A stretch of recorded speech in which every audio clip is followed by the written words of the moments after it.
Well, good evening, everybody. Happy Friday. Welcome to another paint and cocktails event. And this is the cocktails portion. This is a lovely little discovery I found from Reunion Moonshine. Butter Tart Moonshine. This is pretty good stuff, let me tell you. If you like a little something that's a little sweet, but I like a little bit of ice. Good to have to help you paint. I call it art juice. Cheers. Well, tonight we are doing Tree of Love, and on our group page I have posted a cutout, so you're welcome to cut that out and use it as a tracer. Two things: you could do it right now using maybe a marker, and then we can paint over it, but I like to wait for the background to dry, do it in pencil, and then we can paint it in, because using a marker will leave a permanent black mark around your characters. You may want to keep that, that's fine, or if you'd rather it not, then don't do the marker, just use a pencil a little later. So I'm using 3 brushes, everybody. I'm using a nice 3/4 flat one like that. I'm going to use a medium one like this, or maybe even smaller, just depending on how fine we need to get in here. Sometimes you can use a smaller brush. For example, one like that. And I'm using a thicker one, but you can also use this medium one, but I'm going to be using this pyramid one, pointed, to do the leaves on the tree. Both are fine. If we're going to use this one to do the leaves on the tree, the technique for that is to mush it down on your plate to get a splayed bristles, like that. Or you can use one like that. It's got a cone top to it, like that, and that's good as well. It's all good. There's no hard and fast rules when it comes to art. One thing to remember, ladies and gentlemen, please get yourself paper towels, napkins. I got a stack here of about 5 or 6. We need those. Get yourself some paint water.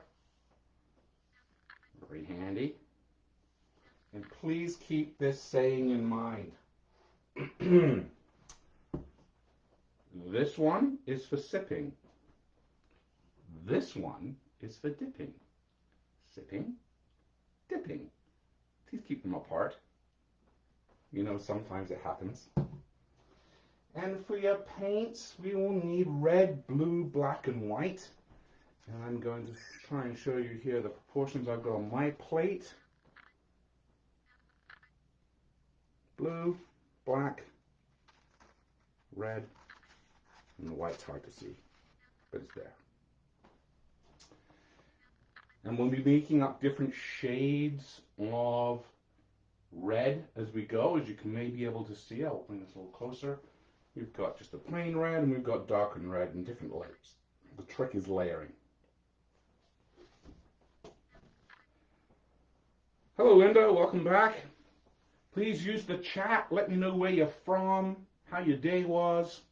If you're having difficulties, you have any questions, throw the questions up. I will look. I'm using a computer screen, so every now and then I'm going to lean forward to take a look at the chat going on. Okay. Whatever size canvas you have is great. I use 16 by 20. I paint standing up. You can paint flat or on an easel, on your lap, or stand up too. Whatever works for you. It's all good. Again, there's no rules. So go ahead and get yourself your plate made up using a professional paint palette like this. And put on your blob of white, smaller blob of black. We don't need too much black. Some blue and some red. Now, I also want to show you an alternative version of this, like that. This is another one we did where we're having the tree leaves come apart, turn into birds as you go. And if you're going to do this, I'm just going to instruct this one today. But if you'd like to do this, remember to leave a gap here. Don't close the heart in.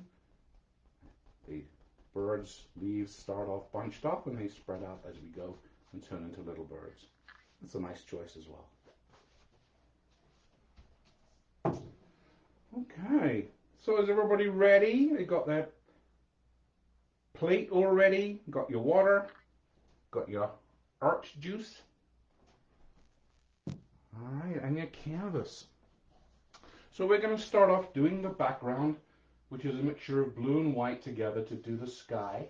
And we'll figure out where it is we want to end for the land. It's your choice. You don't have to be exactly like this. You can do your own depth of ground. And then we'll lighten up the background a bit with some white to make it cloudy. Then we'll start on the ground and we'll let that start to dry a bit before we put any characters down. And the tree, we'll do the trunk. And the heart shape, it's just done by what we call stippling. That's just basically punching gently, or stabbing the canvas with the front end of your bristles. All right, so I'm going to be painting alongside of you. And we're going to start off with your widest brush, the big brush. And we're going to make some light blue. So all I'm going to do here is I'm going to scoop up some blue, put it right into a corner of the white, and get that marbled, mottled color going.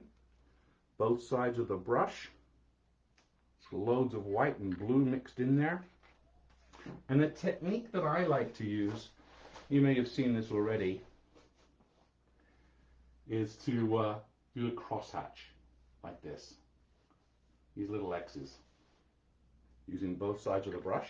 And we work fairly quickly because two things. Number one, the canvas eats paint. It just eats it up. We want to spread it around while we can. And secondly, because it dries really fast. The acrylic paint is amazingly quick at drying.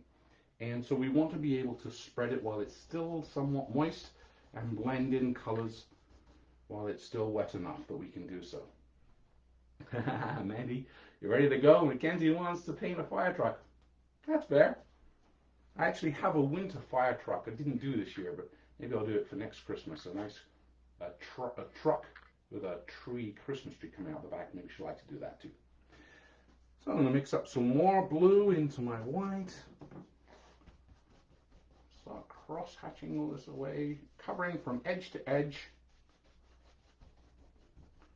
And as we do this naturally, because the brush already has that mottled light blue, white mixed in, you're kind of getting a cloudy effect already. See that? Remember to go from edge to edge to edge. And if you're really feeling fancy, you can also, when your color reaches the edge of the canvas, you can wrap that around the edge as well. It's a nice way to finish it off. Now we're going to be painting all the way down to as far low as you want to go with your land. So maybe after you've done a bit of the sky and you've taken off some of the paint, put your brush this way, and we can just put in a land line of where we want to put the land, and we'll know we're going to do the sky down to there. What size canvas, Linda? This is a 16 by 20. I buy them by 5 packs at Michael's. It's pretty reasonable. But you can also get 11 by 14s in 7 packs. A little more economical. But for me, painting on the 16 by 20, it kind of matches everything I've been doing, and it's kind of easy to hold for me. But you're not restricted to any canvas size that you want to do. It's cool. I used to play music when I did these things until I realized Facebook would shut me down if I'm playing music. So can't do that anymore. But you know, if you want to start singing, you can go right ahead. Because I'm not. All right. So we're mixing up these colors. We're getting this mottled sky of different colors going on. Pretty easy. Just remember to do that little crosshatch, both little wrist movement. Does both sides of the brush there. Make sure you have enough paint on your brush.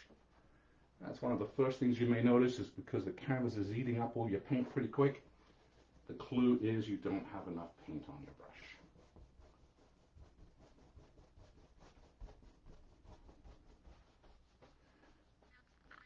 I'm just going to carry this all over. Any blank spots you can just fill over. Pretty straightforward. Fill them up.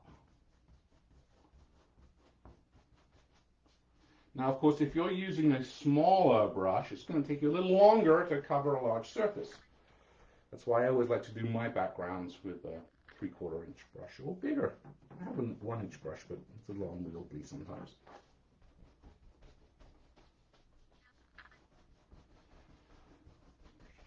Just keep going. Now, acrylic paint also very good for texturing, but I always tell my painters for our speed painting like this, don't do thick paint so that it textures up, because it will take a while, like maybe an hour or two, to dry. Whereas we want this to be dry in 3 minutes so that we can continue layering. And I'm just picking up more blue on my brush, putting it into the corner of some white. And I don't care that it's a different shade, because I'm going to be putting some white on top of it all anyway. You want some cloud effect. See? Kind of cloudy.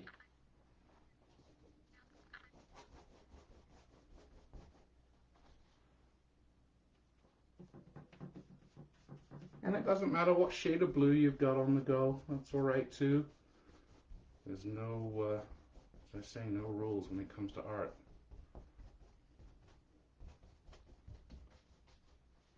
We're getting along. Doesn't take long. A couple of minutes to cover the background.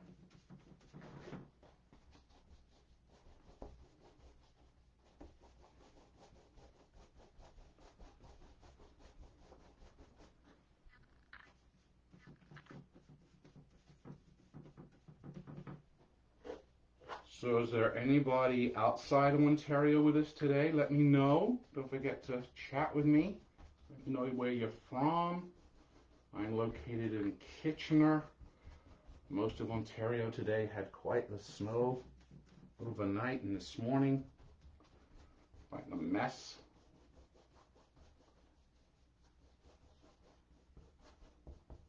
But, you know, no one's going anywhere, right? We're all on lockdown.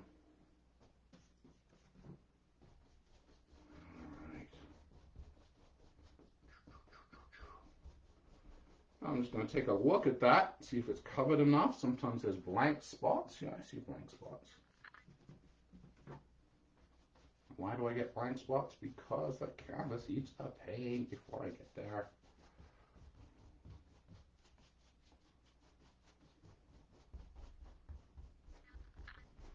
And I like this technique of this crosshatch type of technique of painting. I love the texture it leaves like that.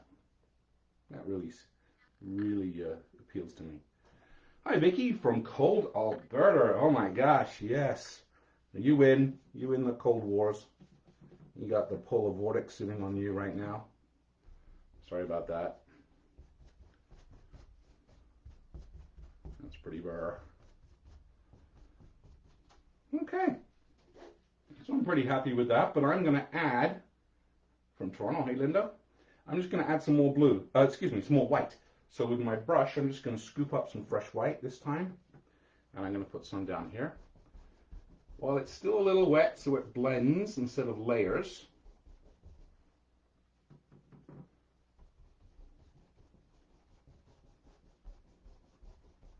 See, I'm lightening up that background a wee bit. Just throwing some white on. Across the horizon line, the land line there, into the sky.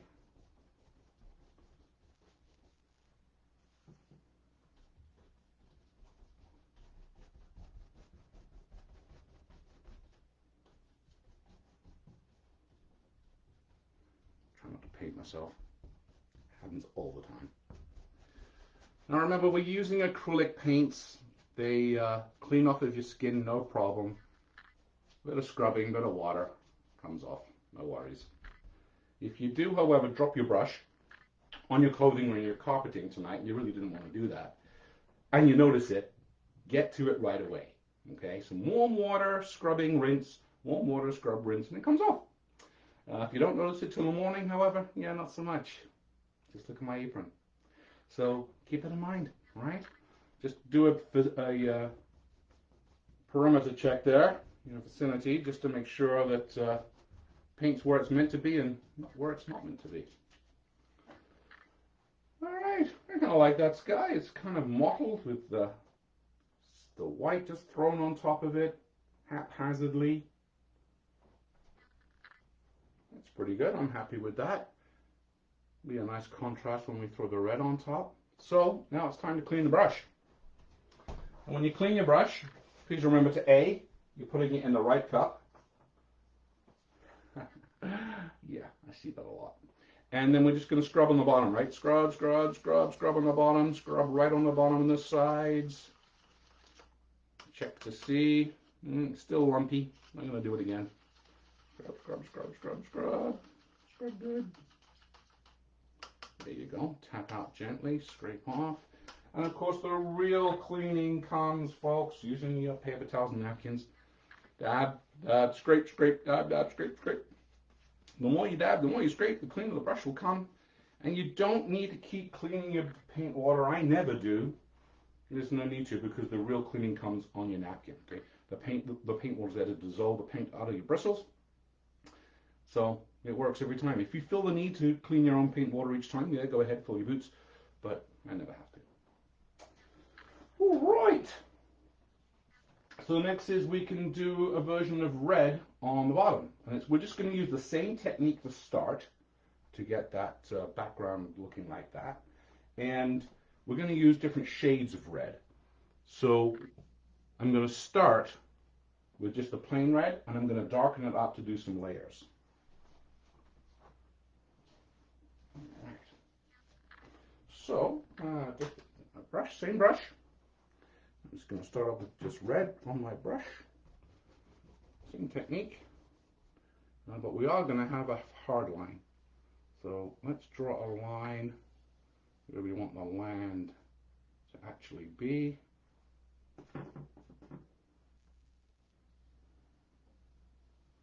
Doesn't have to be straight. And I'll paint below that.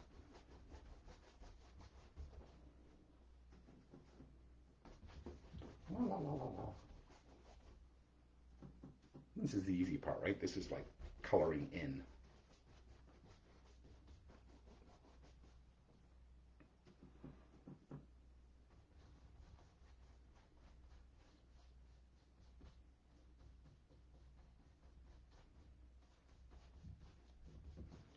One of the reasons I like to do the same technique for both land and sky is for cohesiveness. If you think of, for example, a Van Gogh painting, his style, when he did a particular painting, that style was reflected in the entire painting, which gave it its feel, right? So it doesn't really matter what style you want to use yourself, just be cohesive about it. Just make sure that you're following that same pattern, and that way the whole painting kind of comes together by itself.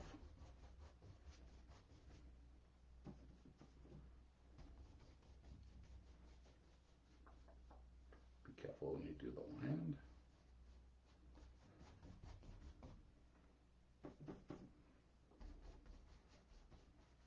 Just a little cautious when I come up to the horizon.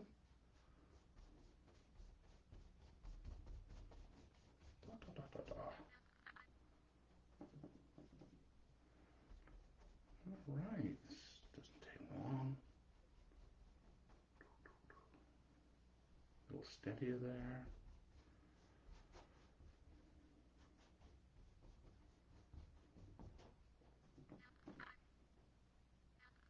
Vicky, did you get any snow today as part of this polar vortex that came down overnight? We got dumped pretty good. Some nasty accidents on the highway.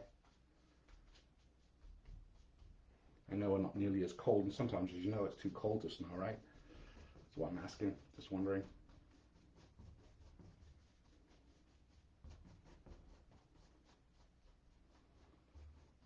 All right, so there's a start. And again, if you're enjoying the technique of wrapping the colors around, you can do so with the red too. Don't forget the bottom as well.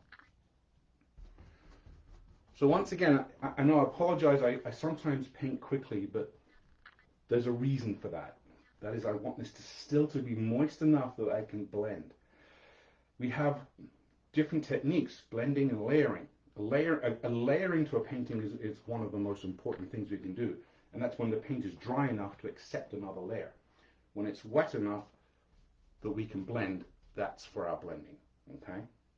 So now all I'm going to do is I'm scooping up a wee bit of black, just a wee bit, and putting it right into a corner, find whatever edge you want of your red, and mixing that in, I'm going to make a darker red.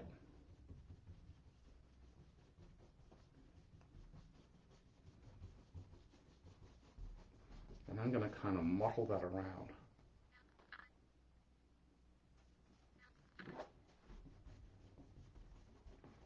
Black in there and red in there. And it gives it that other layer. See that? And that's the technique we're going to be using for the people and for the tree as well. Just throwing some black and changing up the shades of our red as we go. Just a little bit at a time, because you can always add more black. You can't take it out. So just be cautious.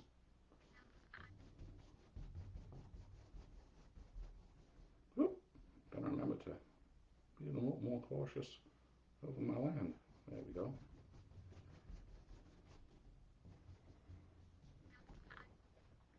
So you see that? We've got a texture going. Make sure I get my edges too. All right. Now this, we're going to need to dry. So be aware of what I like to call the fiddle too far phenomenon. Okay? That is where you know you're meant to be letting it dry, but you see something that needs fixing. So you think, and you fiddle with it. Oh, I found something that needs fixing. Fiddle with it. And it doesn't dry, and you can't go to the next step. So let this dry for about 3 minutes, and then we can lay it down, and we can draw. Well, we can start with our tree, and then we can do our people at the end. So for the moment, I'm going to clean this brush off, the big one.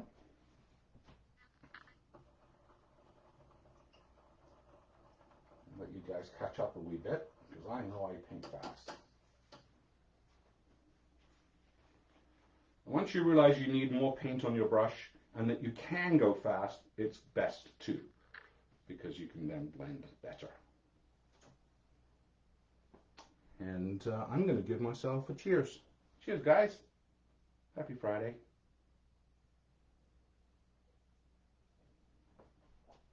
I really like this stuff. I don't know if you guys saw at the beginning, it's Reunion Moonshine, made by a company, I think in Ottawa. They deliver. And it's really unique and different. And it's a butter tart flavored liqueur.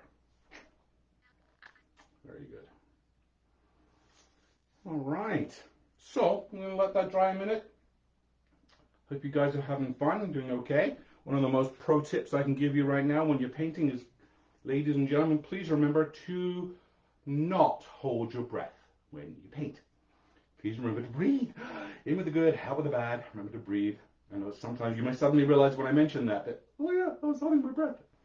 It happens quite a bit. I'm just going to check something. Everybody needs in. That's good. All right.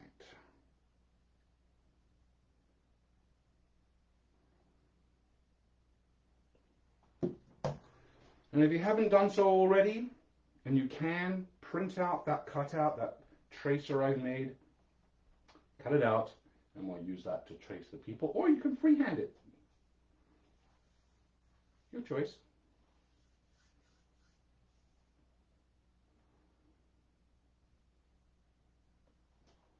Mandy, how you doing? You keeping up with me?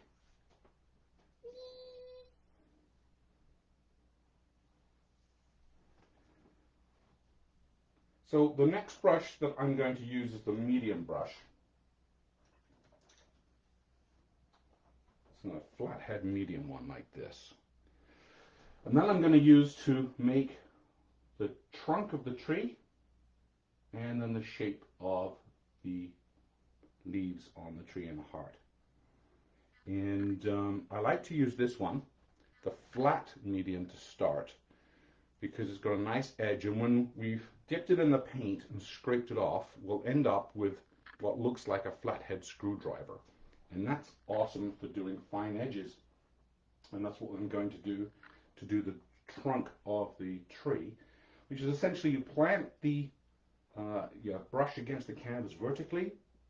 You go up, up, up, up, up, up, up, and as you come to whatever height you've decided to, you're going to pull away from the canvas. So plant, straight up, up, up, up, up, and pull away. I call it the swish and flick technique. Leviosa. All right. So far, so good. Awesome. Glad to hear it.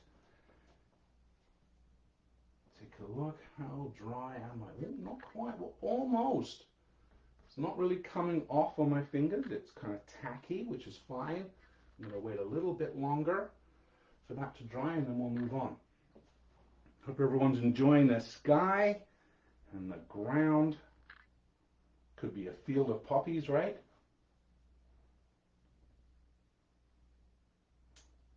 All right.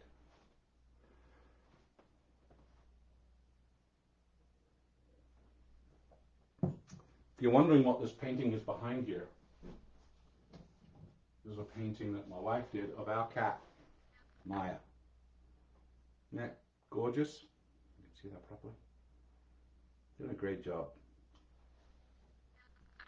That's one of the things we do from our private paint parties, is we can do paint your pet sessions where people, excuse me, where people can submit a photo of their pet, excuse me, and we hand draw it onto the canvas and then ship you the canvas with the paints required, and we can do a session. It's usually a group session, but of course it can't be individualized for everybody's pet. We give you the techniques on how to do it. But we also do offer, of course, is private parties for your at home or for work. And you know, COVID, terrible, terrible times, but we managed to pivot from doing in-person restaurant events to virtual online paint parties. And because there are so few things that corporations and businesses can do for their staff, one of the things is paint parties. So we've been very busy. So I guess some good has come out of this weird time we're in. Okay, let's have a look. Yeah, that's ready to go. So here's the medium brush. Dip it into the red paint and scrape off. Less is more technique now. Scrape off. Front of the brush looks like a flathead screwdriver. Very thin line. All I'm going to do, decide where I want my tree. Maybe it's to the right a little bit. Plant my brush in the red and go up, up, up, up, up, up, up, up, up, up, up, up, up, up, up, up, up, up, and stop. That's the start of the trunk. I'm going to widen that a little bit. Let's kind of do it again. And of course, make it a little wider at the base there. Up, up, up, up, up, up, up, up, up, up, up, up, up. And we can paint that in.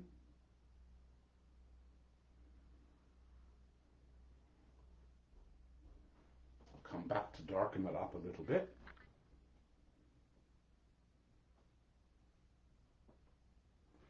And now we're going to make a heart. And without being rude or crude, the best description I've ever heard on how to make a full heart is to think perhaps of cleavage. Yeah, you get that full roundedness at the top, it makes a nice full heart, and we come down to a point. The point doesn't have to end here, you can make it low here, because this can all be covered in. So, just as a guide, And for the moment, I'll just use this brush here. I'm going to splush it down into my plate to splay the bristles. And we're going to dab, stipple I call it, stab, like this. And I'm going to stab heart shape.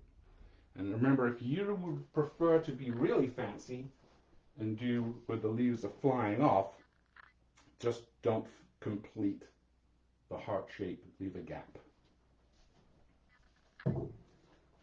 Otherwise, we're going to grow this heart out.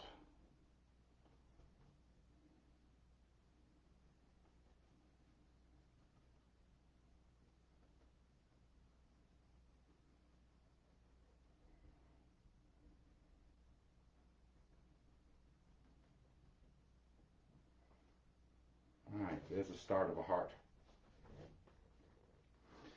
And now it's just a matter of stippling in all the gaps in here. We're going to fill this in with leaf effects, which we can use this brush, like this. And eventually we will change up the reds as we go. And as you go, you can reshape the heart, whatever suits you. Make it more pointy. Whatever you need to do. Now I'm going to switch, if you have this brush, it's awesome. Yeah.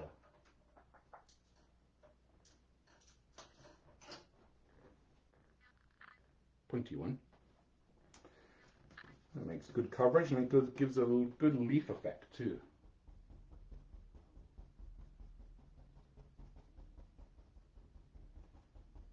So it's a bit of a workout because we want this tree to look leafy.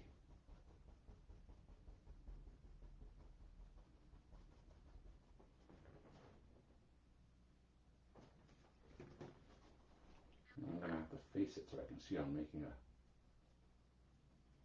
proper shape here.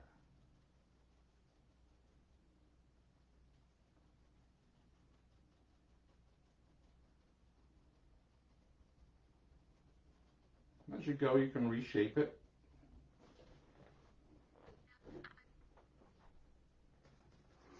It's funny when I'm painting standing up and I'm painting sideways.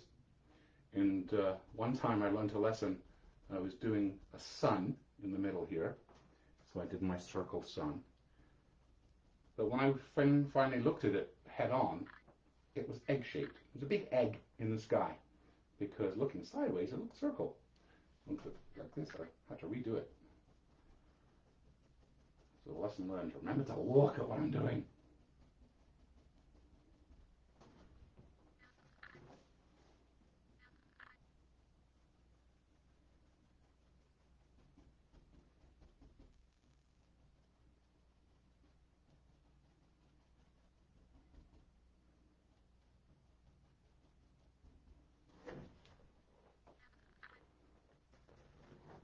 We're just going to fill this in with the leaves from this tree, and then we're going to change up the red by adding a bit of black, and then we'll maybe add a little bit more black for a little kind of shadowing effect.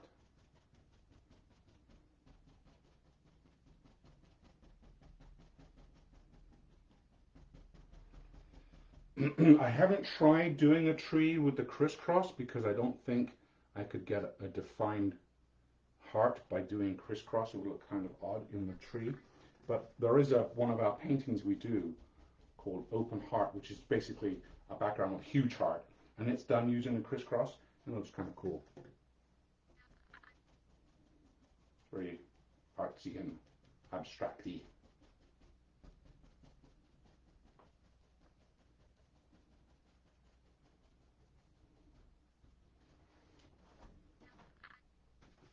It's coming together.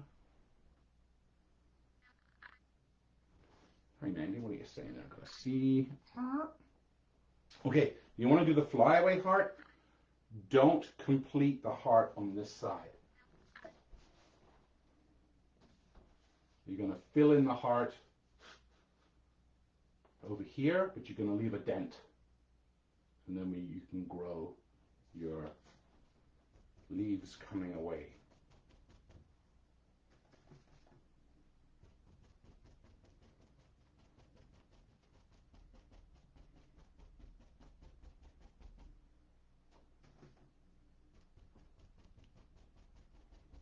Maybe I'll be experimental when I finish this off. Maybe I'll try that anyway without the gap. See what happens.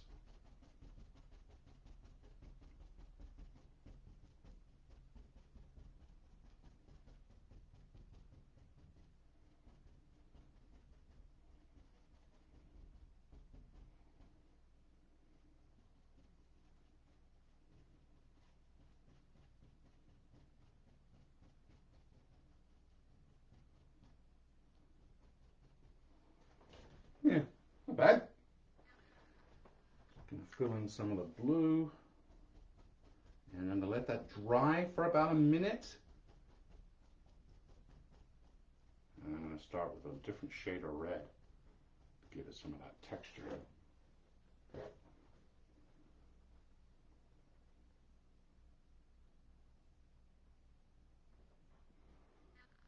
Scoop up a wee bit of black, put it into my red.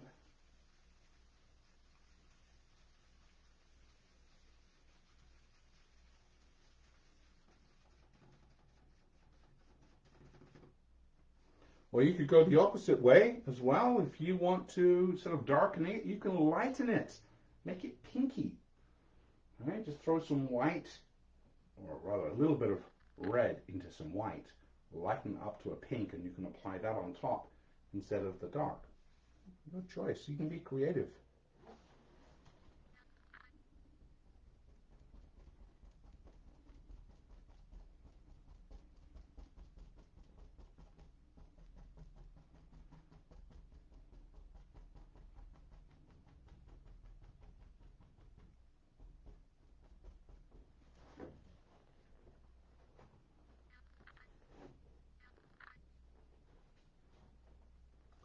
And save some of that darkened red to do the rest of the trunk as well.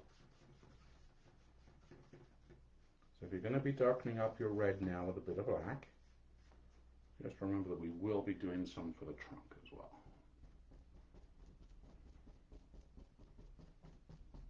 Stab, stab, stab, stab. So if you're feeling stabby today, this is the time to, take it out.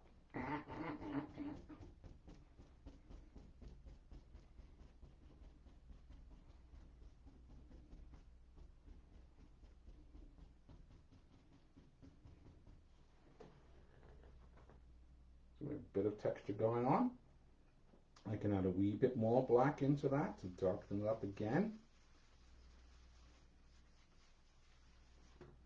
Different shades do wonders to layering of your painting.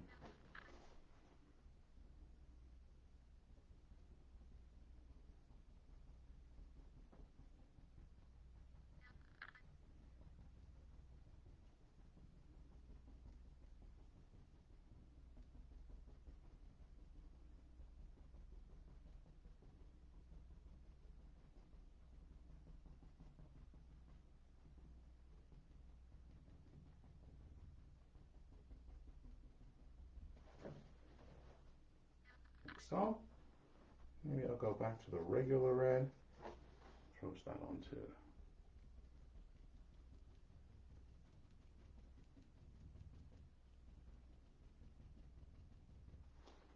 Just different layers of shades of the same color can make a world of difference.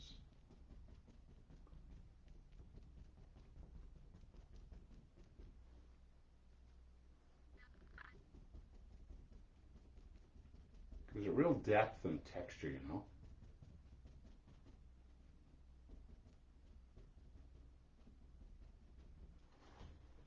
Like so. I like that. You'll have your own version of this, which is the whole point.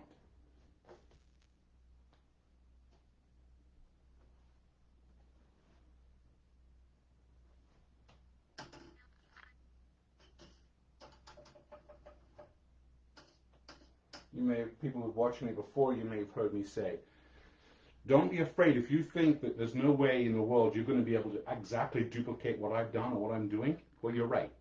You're not. So don't worry about it. You're meant to have your own version anyway. Remember, it's not a photocopy class, it's painting. Every time I do it, it's different. Every time you do it, it's going to be a little bit different. So I've got some more darkened red on my brush, and I'm just going to go over my trunk. Just go over it again, maybe widen the base a little bit. Just give it some texture. A little darker.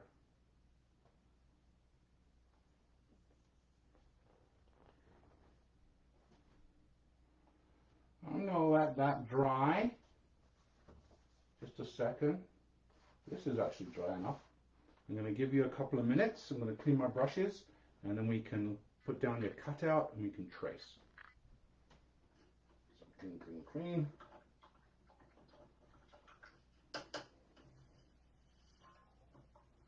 Clean.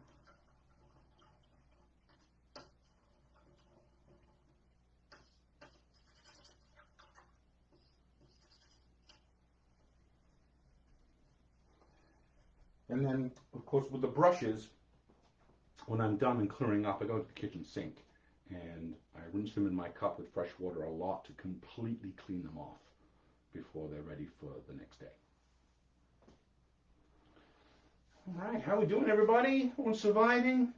Woohoo! You got this. You got this. You got this. I'm gonna have a drink for a second. Cheers.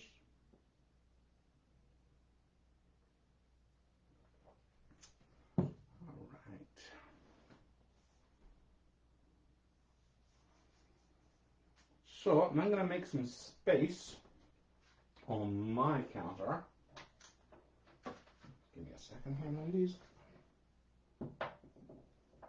Cut out. And once again, you can decide wherever it is you want to put. And whatever direction. This one has the lady on the right. This one here has the lady on the left. Whatever you would like to do is good.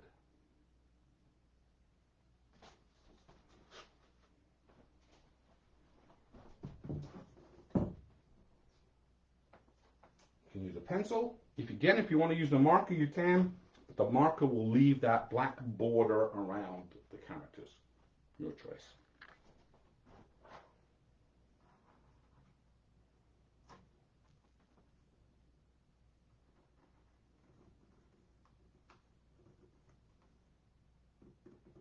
Just tracing with a pencil.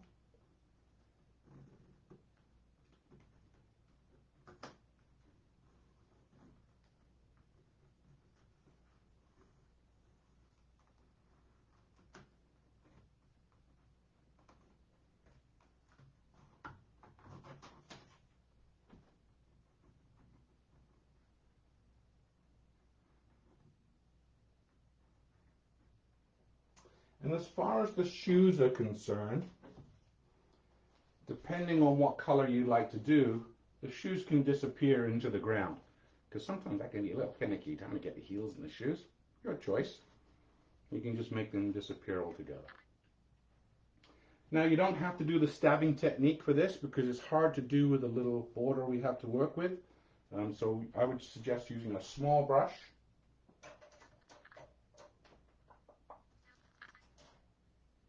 Just the smallest one you have. And to gently paint in. Some may want to do a black silhouette. Some may want to do the reds, especially the darkened red. That works well too. I'm just going to carefully paint in the characters.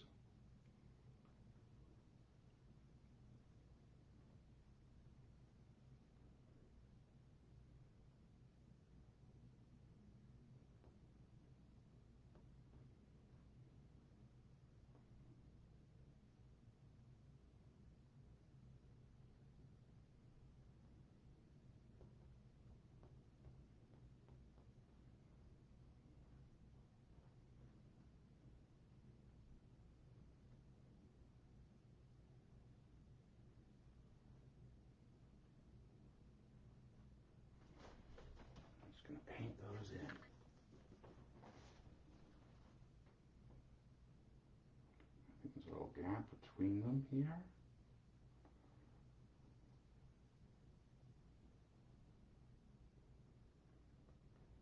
And depending on the type of red you're using, the quality of the paint, the thickness of it, you may have to do a couple of layers.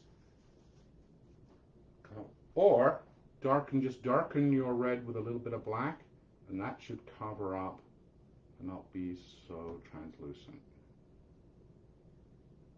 I know there's a painting we do with a red umbrella, and I've often found that red is just so translucent, the background just shows right through. It takes a couple of coats.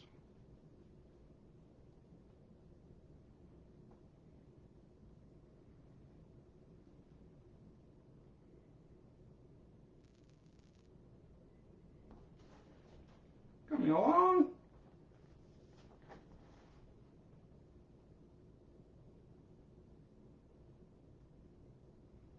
You want to cover up your pencil line.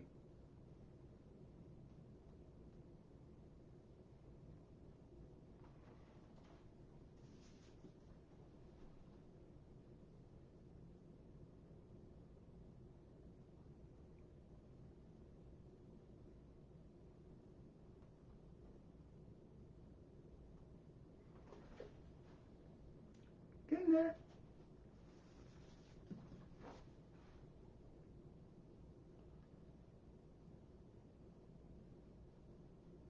I don't know if everybody here is familiar with Bob Ross or not, you know. I'm sure everybody is. The guy with the big afro. PBS, Netflix. And he's known for his quiet mannerisms and his calm, just so peaceful fella. But did you know that painting was in fact his second career? He retired after 21 years in the U.S. Air Force. 15 of those years was in Alaska, which is where he learned to paint the mountains. And the last 10 of his career, he was the parade ground drill instructor. You know, the guy that yelled at everybody at the top of his lungs all day. Yeah, that was Bob Ross. And Bob said in an interview that when he retired and wanted to find another job, he wanted to find something where he never had to yell again. I love that story because he is the epitome of a person who doesn't yell. So there you go. We've got ourselves a kissing couple under the tree of love. I didn't do shoes. I just blended it into the background here.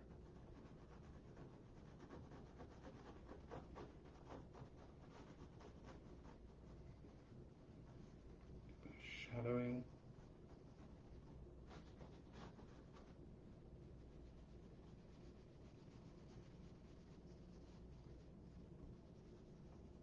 And a little shadow of the trunk. Basically, it's a dry brush now. And there you go. Now we can try this technique of some leaves. Well, these are birds, but we could do the leaves. If I switch back to my bushy brush, I'm going to stab in and see what happens, shall we? We'll start closer. I'm going to sweep them up like this so they're kind of close together.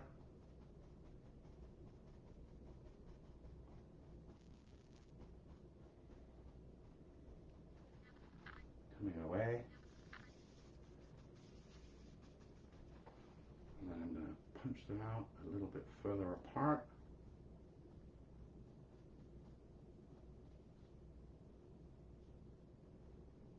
Get those close together again.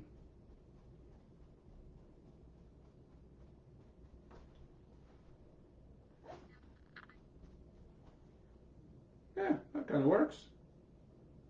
I like that too.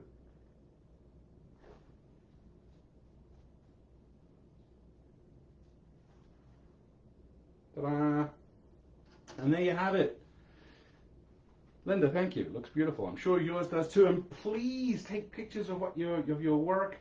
Post them up on this site. Let's have a look. And I hope you had fun. And remember, the last thing you need to do is sign it. Bottom right corner, initials, or your full name, possibly the year. Because you know when it's found in your attic 200 years from now, if it's not signed, it's not going to be worth anything to your estate. So just make sure you sign it. So anyway, that's it. We're done. I hope you had fun. This is a fairly quick painting, but it turns out kind of pretty. And it's good for Valentine's.